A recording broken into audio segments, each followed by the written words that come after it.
Kang Deddy, katanya benar dulu pernah jadi tukang ojek. Iya teh. Dicarekan ke urang puncak aing. Lain bapak aing, bapak sia eta mah.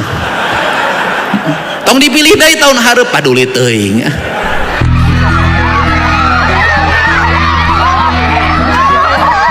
Ada bosan-bosannya ya teman-teman melihat pidato Kang Deddy Mulyadi ngaji ya. Saya rasa Prabowo, para menteri, para ustadz ya terkejut melihat pidato Kang Deddy Mulyadi ini, terkhusus yang suka menjelekan Kang Deddy ya. Pemikiran aing tahun hareup mah aing mikiran tahun isukan ge can kapikiran komo 5 tahun ka hareup. Nah tadi pilih ku siaga aing mah kawin deui duit boga.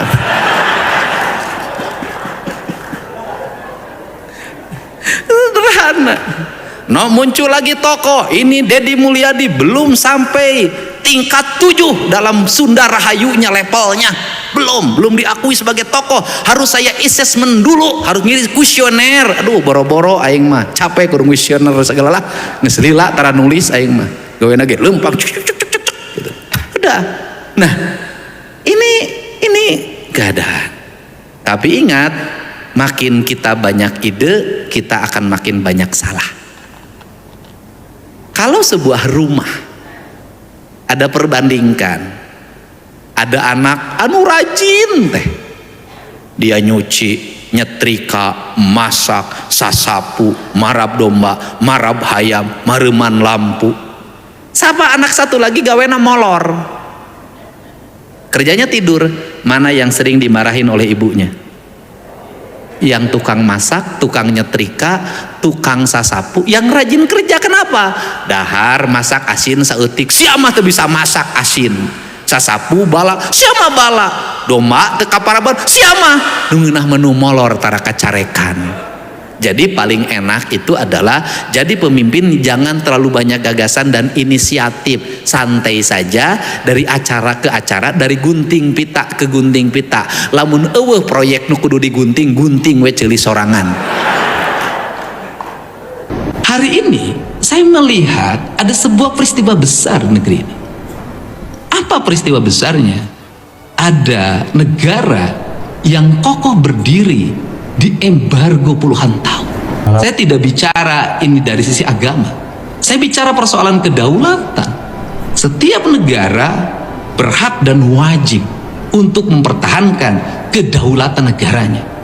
Setiap negara berhak untuk menentukan pemimpinnya sendiri apapun hasilnya.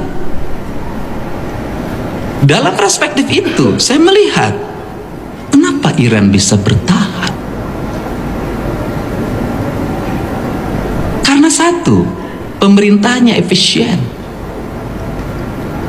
ulamanya memperlihatkan sebuah kesederhanaan yang luar biasa. Dia memilih jadi martir dibanding dia meninggal belakangan. Martirnya menjadi sebuah gerakan heroisme publik. Dan saya baca berapa APBN Iran? 1.000 triliun dari 92 juta penduduk. Tapi dari 10 masyarakat usia sekolah 9 kuliah. Apa yang kuliah dipelajarinya? Sains, matematika, fisika, kimia, biologi, kedokteran, engineer, berobat gratis, sekolah gratis, jalan tidak ada yang bolong, lingkungannya bersih, rakyatnya tidak ada yang kelaparan. Efisien birokrasi. Saya lihat berapa belanja pertahanan Iran, hanya 132 triliun. Kenapa 132 triliun bisa bikin drone dengan mutakhir, bisa bikin hulu ledak, bisa memperkuat seluruh armada perangnya, bisa berperang dengan gagah mempertahankan keyakinannya? Karena dia membuat sendiri, karena negaranya efisien. Perguruan tingginya melahirkan orang-orang hebat yang bekerja di bidang sains, penelitiannya kuat, akhirnya melahirkan produk-produk unggul bagi bangsanya yang bermanfaat. Sehingga saya menyampaikan bahwa kalau kita melebihi surplus anggaran, bagi saya bukan kebahagiaan. Kalau saya memimpin Jawa Barat dengan 37 triliun, bagi saya itu bukan kebanggaan.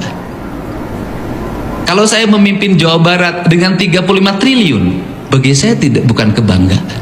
Tapi saya memimpin Jawa Barat yang hari ini real kondisi keuangannya hanya 26 triliun, tapi bisa membebaskan pendidikan SMA gratis, bisa membangun jalan sampai pelosok, bisa membangun rumah rakyat miskin, bisa menyiapkan generasi ke depan untuk dia bisa kuliah di bidang-bidang teknologi, melahirkan engineer baru, kemudian negaranya efisien dan pemerintahnya tidak pernah rapat. Saya jujur aja nggak pernah rapat, gubernurnya nggak pernah ngantor. Kenapa? Karena bagi saya duduk di kantor di ruangan ber-AC itu inefisien. Tapi saya berjalan di pematang sawah menyelesaikan problem petani, berjalan di tepi jalan raya menyelesaikan problem ozol. Sampai hari ini ada ojol di Bekasi, biaya rumah sakit FNC-nya sudah mencapai 450 juta dibayarkan melalui asuransi ketenaga kerjaan yang dibayar oleh Pemprov. Sebelum lanjut ke pidatonya, ya kita lihat dulu nih, mengenang masa lalu Kang Deddy Mulyadi yang mana luar biasa teman-teman. Gila, sampai jadi tukang ojek loh. Kang Deddy, katanya benar dulu pernah jadi tukang ojek. Iya teh, kita anak ke-9 dari 9 bersaudara. Orang kagak punya, Be. Jadi kita ke kantor ya. Jadi dong. Saya naik ojek kan Bang Naim. Wah, mengenang masa lalu. Waktu zaman susah. Kapan lagi diboncengin sama Bupati? Lagi dalam pandangan saya, ini adalah hubungan dengan manusia, ini hubungan dengan Allah, ini hubungan dengan alam. Bagi saya tidak. Dalam pandangan saya, hubungan dengan manusia adalah kita berhubungan dengan Allah, berhubungan dengan alam, berhubungan dengan Allah. Kenapa? Karena dalam manusia ada nurnya Allah, di alam ada nurnya Allah. Kemanapun kamu berpaling di situ wajah Allah. Karena di situ wajah Allah bukan dipahami sebagai bentuk bungkelekan, tapi nur. Nur itu bisa dilihat dan bisa tidak dilihat, tergantung orang memiliki rasa atau tidak. Ini dan sistem berpikir gini masuk orang Sunda. Kasihan, saya selalu mengatakan karunya apaan ahli spiritual tapi gede ambak. Apaan ahli spiritual tapi nggak goblok-goblok batur. Di mana spiritual? Nah iya teh asa teu kapake. Nah, perspektif ini, karena perspektif ini kalau ingin memasuki era industri, kita harus memulai dari pendidikan dasar. Pendidikan dasarnya di mana? Kalau ingin masuk era industri, SD nggak boleh pegang gadget. Bohong. Anda ingin masuk ke era industri, SD sudah diajarin gadget. Nggak ada. Jepang nggak ada. Amerika. Kenapa? Di SD itu diajarkan pendidikan dasar, calistung, maca, nulis, ngitung. Dan semuanya harus didasarkan pada aspek-aspek talaran. Pendidikan melatih akademik, maka orang Sunda mengajarkan berbahasa sederhana. Lalu mapai ari, lalu mapai ari, lalu mapai ari. Itu keterampilan berbicara agar motoriknya berjalan. Buruan kantor pacamat, buruan kantor pacamat, buruan kantor pacamat. Batokohok wadahut, batokohok wadahut, itu latihan. Spiritualitasnya diajarkan oleh ibunya. Cilukba, cilukba, cilukba. Lihat, wajah ibumu itu adalah wajah Tuhanmu yang telah diutus untuk menyayangimu. Kade udah dipotong-potong ya. Saya ngasih tahu ya, nanti ribut lagi. Saya soal gara-gara ini dionang kadi jadi aing kudu ngomong nukieu itu teu meunang itu keur pemilu itu. Nah, artinya apa? Ibu mewakili Tuhan untuk menyayanginya. Maka doa yang terbaik adalah doa ibunya. Nggak ada lah sudah. Saya ini sama orang dituduh klinik sampai hari ini. Gara-gara make ikat aing dituduh dukun. Padahal memang saya dukun. Kalau duduk saya tekun.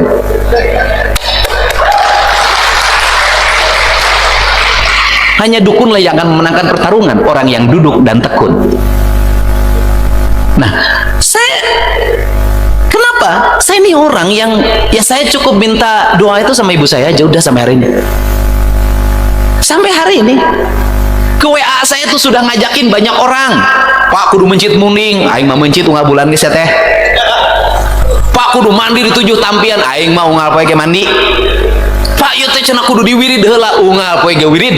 Saya tuh bandel, Pak. Enggak mau saya dari dulu. Dari dulu saya enggak percaya. Kenapa enggak percaya? Lamun si eta ahli pelet, pamajikanana geulis. Pamajikan kabogoh kau geulis kan kabogoh aing sebut ahli pelet. Lamun si eta ahli bisa ngajadikeun lurah, bisa ngajadikeun bupati kulantaran nanya kasih eta nyalonnya sorangan.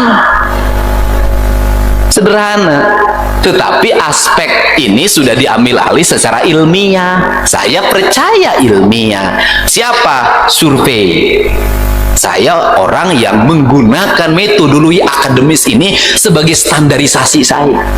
Gak ada bohong. Mau enu dedu menjadi dukun, percaya. Dan saya termasuk teboga pananyaan, teboga guguruan. Guru aing mah alam kabeh ya guru aing. Dukun aing sahab purah pananyaan indung. Karena saya meyakini walaupun ibu saya sudah tidak ada, tinggal ada kuburannya, bagi saya dia tetap ada di hati saya dan selalu memberikan panduan. Itu hati sudahlah. Boleh dong saya punya keyakinan pada ibu saya. Nah, pendidikan ini perlu dibangun. Kenapa? Era hari ini, mohon maaf, kita ngomong industri ketinggian. Era hari ini, anak-anak SD 10 tahun ke depan kita akan miliki orang-orang yang tidak sabaran. Yang kalau ada kesulitan dia mudah frustasi. Kalau ada kesusahan dia mudah minum mabuk. Kalau ada problem dia mudah narkoba. Kenapa? Karena sejak kecil sudah tidak diajarkan lagi kesabaran. Angitan itu nggak apa-apa, memang tulisan bagus sudah ada di komputer, bener saya tahu, tetapi saya termasuk yang sampai hari ini nulisnya jelek, maka saya ganti dengan yang lain metodologinya agar saya sabar gitu loh. Kenapa Deddy Mulyadi tekanan hidupnya tinggi, yang menghinanya banyak, diporo, diudag, nggak pernah berhenti. Saya tahu betul itu Allah menyuruh, karena saya sejak kecil nggak sabaran, saya harus ditekan oleh berbagai pihak agar saya hidupnya sabar. Sudah. Makanya saya selalu berterima kasih pada orang yang menghina saya. Nuhun tos ngahina abdi, sabab Persib jadi juara teh lamun menang lawan Bali United. Kan kita ini nggak boleh membenci pada orang yang menjadi rival kita, karena itu adalah tempat untuk kita menjadi juara. Sudah. Guru galak itu pokoknya engke lamun lulus kuliah cari guru yang paling galak, yang paling bawel, yang paling ngasih banyak tugas. Anda berucap terima kasih karena dialah yang paling menyayangi Anda. Dan Anda paling belakangan ke guru toleran. Niron diantep, bolos diantep, antep sih. Eta mah guru eta mah teu ngajarkeun sih, eta mah pupujieun. Penting. Makanya guru galak itu selalu menjadi kenangan bagi siswanya. Kenangan. Berbahagialah yang punya istri galak. Kenapa? Itu Anda, dia itu sesungguhnya lagi mengajarkan Anda tentang kebaikan, lagi menjaga Anda, lagi bawel dengan teras gitu. Pada akhirnya ganti, yaitu menyempurnakan diri.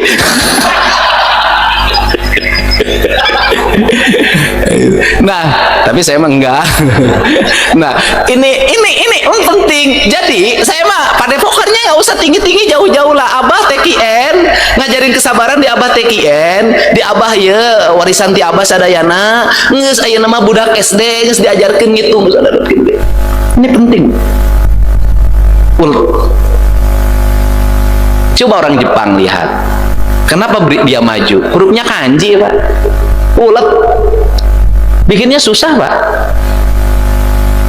Orang Jepang. Kemudian bagaimana orang Jepang ulet? Samurai itu pedang yang paling keren di dunia. Apakah samurai didigitalisasi? Tidak. Apakah samurai dibikin pabrikan? Tidak. Dia tetap bahwa ini mah aspek-aspek spiritualitas harus dilakukan dengan orang-orang yang punya tangan penuh dengan kesabaran, bukan dengan mesin. Nggak bisa diwakilkan. Spiritualitas itu nggak bisa diwakilkan, teu bisa. Abdi ngawakilan doa, teu bisa diwakilkan. Ceramah bisa. Nah, ini nggak bisa. Namun saya jadi kalau di perguruan di TKN sejak SD di sekampusnya nggak usah banyak akademik, ajarkan nganyam sama, ajarkan nganyam bilik, ajarkan ngarautan sapu, ajarkan nyen simpai, ajarkan nganyam hoe, ajarkan pandai besi, ajarkan macu. Itu pendidikan spiritualitas. Itu ditempa di situ, ini hilang. Nah, ditempa di situ. Nah, kemudian nanti SMP mulai setengah digital, SMA 3/4 digital, perguruan tinggi digital. Ketika masuk era digital, kenapa? Ininya sudah memiliki kendali diri yang sangat kuat, punya ketajaman, tidak mudah putus asa. Teman-teman semua, tadi kita sudah melihat ya yang mana sedikit pidato dari Kang Deddy Mulyadi yang mana di depan para guru ya, para pendidik. Dan ya kita tahu sendiri ya, pendidik di kita Masya Allah ya, kita doakanlah selalu sehat selalu. Dan pesan penting untuk para pendidik ya, jangan sampai gajinya naik tapi ya mohon maaf nyicil motor, mobil seperti itu ya, kecuali emang darurat seperti itu ya. Boleh, bukannya nggak boleh ya, silakan, tapi ya jangan sampai terlibat pinjol seperti itu teman-teman, luar biasa. Dan kita pun ya tadi melihat bahwa sedikit perjalanan Kang Deddy sampai dulu pernah menjadi tukang ojek ya teman-teman, luar biasa ini ya teman-teman ya, luar biasa sekali ya, sekelas gubernur. Ternyata kita tahu perjuangannya begitu besar, begitu bertati-tati dari bawah ya, luar biasa ya. Dan karena dia pun ya bukan sekedar pidato gitu, bukan sekedar pidato ya, langsung teman-teman praktek di lapangan juga, yang gak hanya berucap pidato ya, luar biasa, paket komplit lah intinya Kang Deddy Mulyadi ini ya. Kita doakan semoga Kang Deddy selalu diberikan panjang umur ya teman-teman, dan agar masyarakat bisa merasakan begitu ya baik Kang Deddy untuk membantu warga ya. Kita doakan ya, kita nggak bisa ya, kita mendoakan Kang Deddy ya. Untuk para penyinyir ya, tolong lihat ini ya, tolong cermati ini ya, luar biasa, Masya Allah. Oke, itu dia video kali ini, semoga ada manfaatnya. Terima kasih, sampai jumpa di video. Assalamualaikum warahmatullahi wabarakatuh.